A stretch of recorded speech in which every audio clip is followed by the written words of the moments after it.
This has been an extraordinary week for politics here in the UK, but also for global bond markets. They've extended their record-setting run that began earlier this year, led by the UK gilts and also US Treasury benchmark yields dropping to all-time lows. Investors are pushing bond yields down sharply because they expect Brexit will result in weaker global growth, starting with a recession here in the United Kingdom, and that's going to spur easier central bank policy. Joining me now to discuss this record-setting pace for bonds is John Authers, who's in town from New York for a brief visit. Yes, quite a lot has been going on in England since I was last here. Obviously, fascinating. I woke up, arrived at Heathrow to discover that Boris wasn't running, that Michael Gove was, yes, and that Mark Carney was more or less promising more QE to come. None of that was on the cards when I left New York. And the upshot of Mr. Carney basically telling yesterday that he's prepared to ease and help stem what he believes is going to be a pretty nasty recession that's coming here for the UK is that we've seen the 10-year gilt actually fall to a new record low of 0.81%.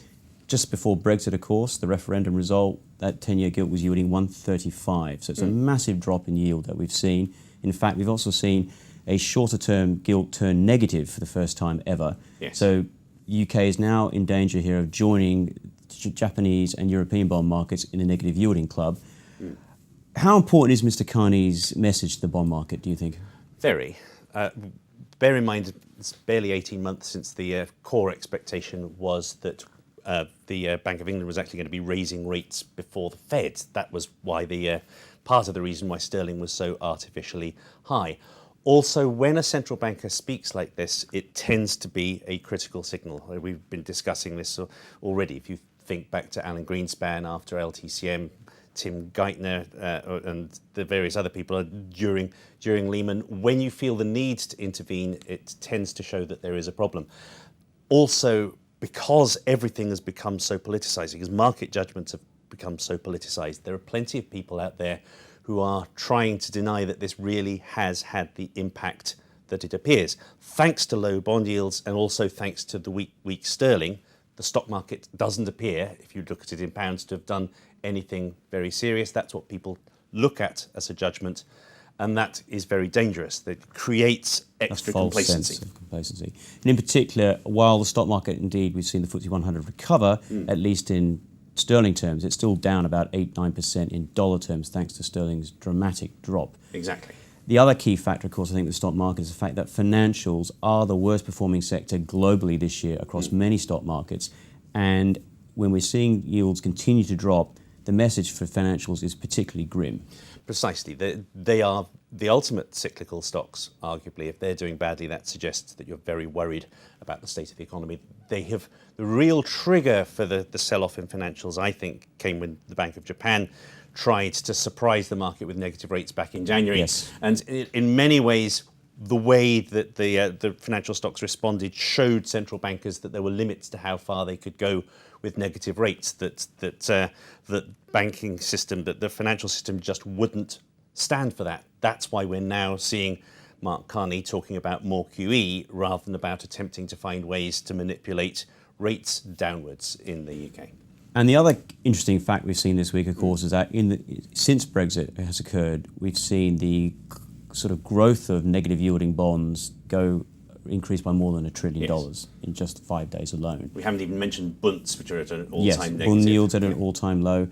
Japanese JGB 10 years at a new fresh record low, firmly in negative territory. But what I think is very interesting is the fact that the US 10-year Treasury yield has sliced through 1.5% this week. It's also just touched its record all-time low from July of 2012 at 1.38%. How important is that 10-year Treasury yield globally when we sort of step back and sort of say, okay, Brexit has happened, but we're obviously seeing some pretty big global consequences now? Well, if there's any single number in the whole of the world financial system that matters more than any other, it's the 10-year Treasury yield. It's the ultimate risk-free rate that people put into their spreadsheets for producing, for pricing financial transactions the world over. And also, you and I might be skeptical correctly about technical analysis, about chartism, but it really looked like 2012 was the low. It had been a trend that had gone on for 3 decades since Paul Volcker convinced the markets he'd got inflation under control. And it had been taken more or less as axiomatic that rates were very low in the States, that there was some risk of Japanification, but that the low was in.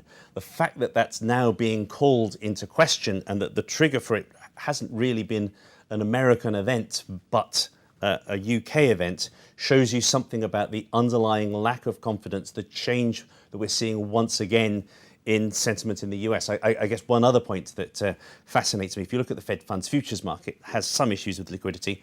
For a few days this week, and I suspect it might do again, it actually suggested there was more chance of a cut than a hike for the rest of this year, despite the fact that the US economy suggests there's no case for that at all, the US economy per se, and despite the fact that the Fed is absolutely saying the opposite of that.